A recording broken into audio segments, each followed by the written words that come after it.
오늘 이 시간에는 거룩을 회복하라라고 하는 제목으로 오늘 본문의 말씀을 함께 살펴보기를 원합니다. 고린도 교회는 우리가 잘 알고 있듯이 은사도 많고 지식도 많고 또 외적으로나 내적으로나 나름대로 건강한 교회처럼 보이는 교회가 바로 고린도 교회입니다. 정말 그 우상 숭배를 하고 또 여러 가지 이방 문화들로 가득했던, 그리고 말로 형용할 수 없을 정도로 그러한 어떤 외적인 부분에서 좀 도저히 교회가 설 수 없었던 같은 환경과 문화 속에서도 교회가 세워지고 교회가 서가는 그 모습 속에 우리는 그 외적인 것에 속아서 역시 고린도 교회가 대단한 교회구나라고 그렇게 이야기할 수는 있습니다만, 사실 그 내면에 보면은 고린도 교회가 어떤 문제를 가지고 있다라기보다는 고린도 교회에 있는 성도들 각각이 하나님 안에서 어떤 삶의 모습을 그들이 취하고 있는가, 또 그들이 살아가는 그 삶의 모습이 과연 세상과 구별되어 가고 있는가, 또 그런 하나님의 은혜 속에서 하나님이 인도하심을 쫓아 살아가고 있는가, 또 하나님 말씀 안에서 그 말씀대로 살아가려고 노력을 하고 있는가, 여러 가지 우리가 생각을 한번 해볼 필요가 있는 것 같습니다. 이런 모습들이 바로 고린도 교회를 온전히 평가하는, 즉 고린도 교회 당시 시대 속에서 그 성도들이 추구하던 그런 어떤 신앙 모습들을 우리가 살펴볼 수 있고, 그런 신앙 모습 속에서 과연 우리가 어떤 것을 추구하며 살아야 되는지를 한번 우리가 성찰할 수 있는 그런 시간이 됐으면 좋겠습니다. 사도 바울은 오늘 본문을 통해서 그 당시 고린도 교회 성도들에게 두 가지를 이야기하고 있는 것을 볼 수가 있습니다. 먼저는 죄를 방치하지 말라라는 것이고, 또 한 가지는 거룩을 지켜야 한다라는 겁니다. 이 죄를 방치하지 말라라는 것에 있어서 과연 어떤 의미로 우리에게 그런 얘기를 하고 있는지 오늘 본문을 통해서 먼저 살펴보도록 하겠습니다. 사도 바울은 1절을 보면 먼저 그들에게 음행이라는 죄를 이야기하고 있는 것을 볼 수가 있습니다. 근데 이러한 것이 음행이다라고 하는 어떤 죄의 항목에 대해서 이야기하고 있는 것은 아닙니다. 중요한 건 뭐냐면 음행이 행해지고 있다라는 사실입니다. 다시 말하면 그 죄가 그들 가운데 지속되고 있다라는 것이 사도 바울이 바라보는 문제였습니다. 오늘 본문에서 얘기하는 음행이 단순한 실수가 아니라 계속되고 있는 죄의 상태를 이야기하고 있는 겁니다. 즉 반복적으로 그와 같은 죄들이 죄로서 여겨지지 아니하고 그 고린도 교회 성도의 삶 속에서는 계속해서 그런 모습들로 이루어져 가고 있는 것을 얘기하는 거죠. 이러한 모습들은 당시 사회나 문화적으로도 도저히 받아들일 만한 그런 문제가 아니었습니다. 이해될 만한 그런 모습들도 아니었습니다. 오늘날도 마찬가지겠지만, 그런데 이 모든 것들을 보면 바울이 이전에 뭐라고 얘기하냐면 그러하고도 너희가 오히려 교만하여져서 어찌하여 통하지 아니하냐라고 그렇게 질문하는 것을 볼 수가 있습니다. 다시 말하면 죄를 보고도 슬퍼하거나 또 그 죄를 죄로 여기지 아니하는 그러한 모습들을 보고 지금 사도 바울은 통탄하고 있는 것이죠. 여러분, 우리가 이 죄라는 것에 대해서 왜 이렇게 민감하게 반응을 해야 되느냐 하는 부분에 대해서 이야기할 수 있다면 이게 영적인 문제입니다. 그러니까 사회와 사회적인 것, 도덕적인 것, 윤리적인 것 이런 걸 떠나서 우리 그리스도인들에게서는 가장 민감한 게 영적인 문제입니다. 이 영적이라는 문제는 좀 고차원적이고 나와 상관없는 것 같지만 결국 하나님과 나와의 관계를 지속하는 데 있어서 가장 중요한 것은 영적 고리입니다. 하나님과 나와 연결되어 있는 그 고리는 결국 죄로 인해서 삭게 되는 것이고 결국 부러지거나 끊어지게 될 수밖에 없게 되는 거죠. 죄가 바로 그렇게 연결된 고리를 부식시키는 그런 역할을 하게 된다는 겁니다. 그렇기 때문에 이런 영적 고리를 단단하게 하기 위해서는 내가 영적으로 민감해질 수밖에 없는 부분입니다. 그 영적으로 민감해지기 위해서는 우리가 죄를 방치해서는 안 된다라는 겁니다. 그래서 우리가 너무 예전에 강하게 이야기하다 보니 아주 작은 것, 사소한 것에서부터 우리가 단호하게 죄를부터 멀리하도록 하는 그런 어떤 모습들이 있습니다만, 지금 그렇게 하라 그러면 많은 사람들이 좀 불편해하겠죠. 술을 마시지 말라, 담배를 피우지 말라, 또 심지어 우리가 전 주일날 제가 신앙생활을 처음 할 때 주일에는 아예 슈퍼나 이런 데 가는 걸 절대 못 가게 하고 혼났던 그런 경험도 있습니다. 제가 주일학교 교사를 처음 시작할 때도 토요일에 제가 간식을 미리 준비했었어야 되는데 토요일에 간식을 준비 못하고 주일 아침에 몰래 하다 걸려서 혼났던 적도 있습니다. 과거 그렇게 신앙생활을 했던 그 모습들이 과연 우리 가운데 뭔가 득이 됩니까가 아니라 그러한 모습들이 오히려 나를 하나님과의 연결 속, 관계 속, 고리 속에서 견고히 서갈 수 있도록 하는 그런 어떤 역할을 했다라는 겁니다. 왜가 우리가 자꾸 이렇게 얘기를 하냐 그러면, 죄는 사실 여러분, 우리가 죄라는 것이 우리 가운데 뭔가 강하게 다가와서 나를 넘어뜨리려고 하는 어떤 수단과 도구로서 보여진다면 우리는 단호하게 배척을 하겠죠. 근데 죄는 먼저 내 마음에서부터 내가 그 죄와 타협하기 시작합니다. 뭐 한 번쯤은 괜찮아, 요 정도는 괜찮아 라고 하는 그 타협이 우리가 시작되다 보면 결국 그 타협이 우리가 죄의 반복으로 이어지게 되는 것이고, 또 그 죄의 반복을 통해서 이어진다 그러면 이제 결국 뭐 별 것 없구나 라고 하기 시작하는 거죠. 즉 죄에 대해서 마음이 굳어지기 시작한다는 겁니다. 그러다 보면 결국 우리 삶 전체에 그 죄의 영향이 드러나게 된다라는 겁니다. 그래서 사도 바울은 6절에 뭐라고 얘기하냐면, 적은 누룩이 온덩이에 퍼지는 것을 알지 못하느냐라고 그렇게 우리에게 질문하는 것을 볼 수가 있죠.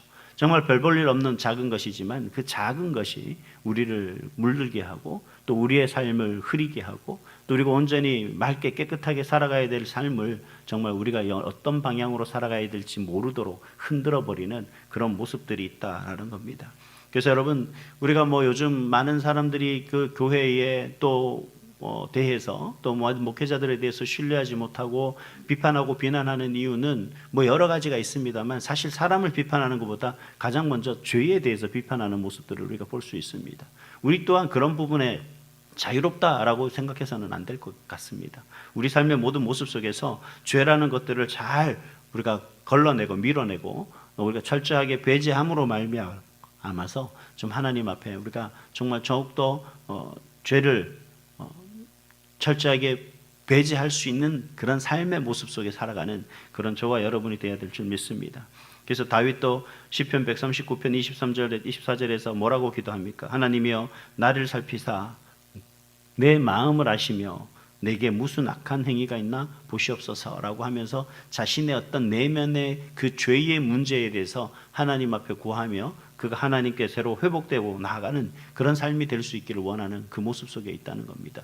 그래서 제가 말씀드리는 건 죄를 방치하지 말아야 된다라는 건 철저하게 죄와 멀어져야 된다라는 의미도 있지만, 한편으로는 우리는 죄를 그냥 우리 내면에 묶어두는 것으로, 잠시 잠재워두는 것으로 끝내지 말고 우리가 하나님 앞에 그 죄를 온전히 회개하며 나갈 수 있는 그런 저와 여러분이 모습이 될 수 있기를 간절히 소망합니다. 그래서 그 죄의 회개를 통해서 우리가 하나님 앞에 참된 거룩에 회복하고 참된 믿음의 사람으로 살아갈 수 있는 그런 저와 여러분이 될 수 있기를 간절히 소망합니다.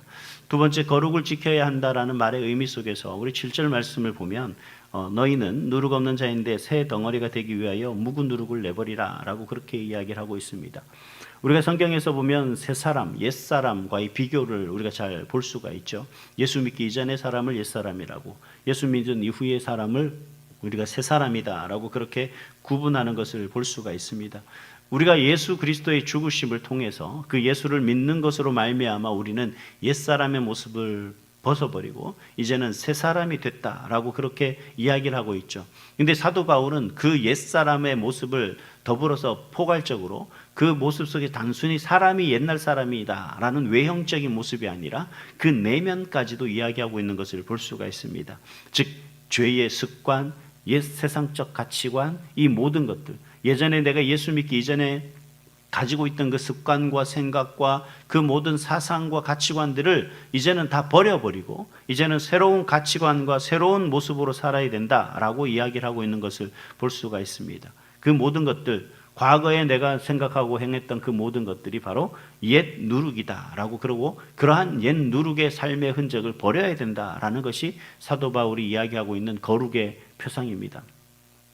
마찬가지로 우리가 예수님께서 십자가에서 우리를 위해서 죽으셨다는 사실, 그 한 가지가 우리를 천국 가게 했습니다 라고 하는 그런 말의 의미이지만, 그 의미는 단순히 거기서 끝나지 않는다는 겁니다.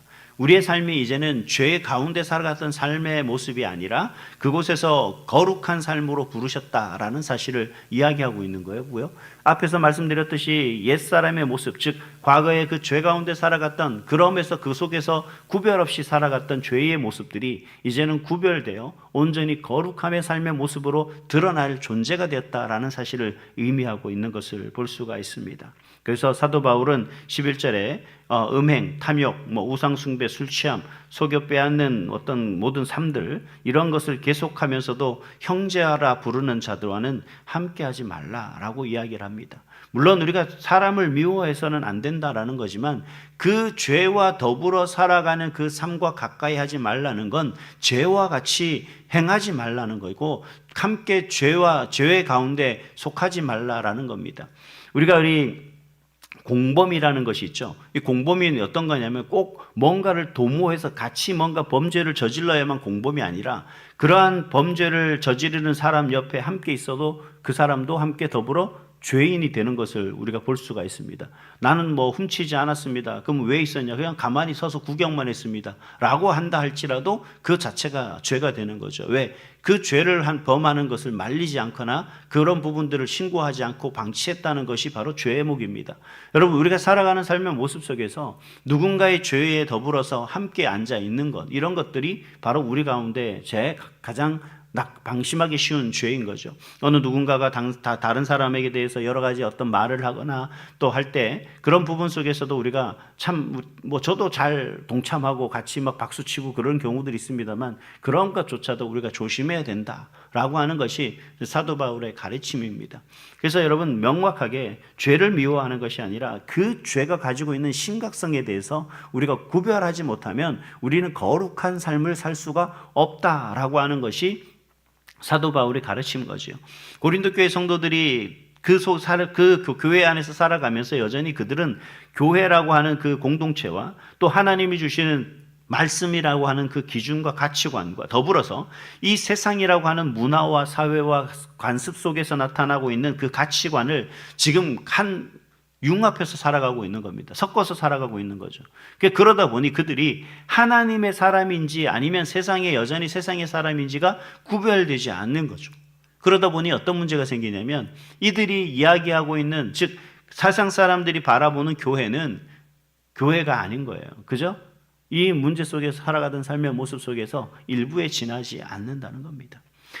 여러분, 지금 제주도에 가면, 여행도 많이 가시겠지만 제주도에 가면 교회들이 많습니다. 근데 제주도에 가면 교회들이 많긴 한데 사실 교회가 아주 견고하게 서가고 있는 큰 교회들은 많지는 않다고 합니다. 근데 정말 힘들다라고 하는 게 뭐냐 그러면, 외국에 나가서 선교사님들이 그러니까 전도해서 교회를 세우는 것보다 이 제주도에 가서 그렇게 전도하고 교회를 세우는 게 더 힘들다라고 할 정도로 이 제주도가 복음이 엄청 힘들고 어렵다고 합니다. 이유는 뭐냐 그러면, 저도 들은 얘기입니다만, 이제 제주도에 가서 목회를 하시는 목사님이 계신데, 이제 소위 말해 우리가 4월 되면 이제 한식에 가까워지면 뭐 하죠? 벌초하죠. 그 벌초를 하는데, 벌초하는 딱 그때쯤 되면 주일날 성도들이 거의 3분의 2가 빠진답니다. 왜 그렇죠? 그들의 신앙 속에서는 하나님을 믿는 믿음이 있지만 그 이면에 내면에는 뭐예요? 이미 벌초라는 어떤 그 과거의 옛 습관과 옛 문화 속에 갇혀 있어서 이건 직분 고하를 막론하고 다 그렇게 간답니다. 모든 그 가문이라 그러나요? 그런 모든 가족들이 모여서 성묘를 하는 그 일 때문에 그런 식으로 일을 진행한다고 해요. 그걸 뭐라 그러면 모든 성도들이, 그 관련된 성도들이 다 떠난다고 얘기합니다. 그래서 딜레마라는 거죠. 과연 말해야 되냐? 하나님 보시기에 이게 온전치 못하다는 것을 말해야 되느냐? 말하면 안 되냐? 이런 고민을 한다라고 하는 그런 얘기까지 들은 적이 있습니다. 참 여러분, 우리가 정말 필요한 것이 뭘까? 여러분, 하나님과 나와의 관계인데 그 하나님과 나와의 관계에서 하나님이 변하는 건 아무것도 없거든요. 하나님은 우리를 향해 변하면 아무것도 없는데 항상 우리가 문제인 거죠. 내 자신이 문제인 거죠. 내가 하나님 앞에 거룩하고 하나님이 보시기에 합당한 그 삶을 살려고 노력을 해야 되는데, 사실 우리는 잠시 괜찮겠지, 이 정도까지는 이라고 하는 그런 생각들이 오히려 우리를 거룩하게 구별하지 못하는 그런 모습들이 되어가고 있는 거죠. 그래서 여러분, 우리에게 필요한 것은 거룩의 회복인 줄 믿습니다. 기도 회복, 말씀 회복, 또 회개의 회복을 통해서 우리가 하나님 앞에 더욱더 거룩한 존재로서 하나님과의 깊은 관계 속에서 날마다 승리할 수 있는, 그래서 우리가 그렇게 하나님과의 관계가 회복되고 거룩해진 모습으로 추구한다면 우리가 여러분 세상에 나가서 굳이 내 입으로 나는 예수 믿는 사람입니다, 나는 교회 다니는 사람입니다 말하지 않아도 사람들은 알 거라고 생각해요. 죄를 멀리하고 그 죄에서부터 구별되어 살아가는 그런 존재인 저와 여러분들을 어떻게 세상 사람들이 몰라보겠습니까? 그래서 살아가는 우리의 모습 속에서 그저 한 걸음이라도 뒤에서 저 한 걸음이라도 더 늦게 또 그 죄와 더불어 연합하는 것이 아니라 철저하게 구별하고 구분할 수 있는 그런 삶을 통해서 죄를 멀리하고 거룩함으로 하나님과 함께하는 그런 저와 여러분, 이 세상의 진정한 하나님의 거룩하심을 전하는 그런 축복의 통로가 될 수 있기를 주님의 이름으로 축복합니다.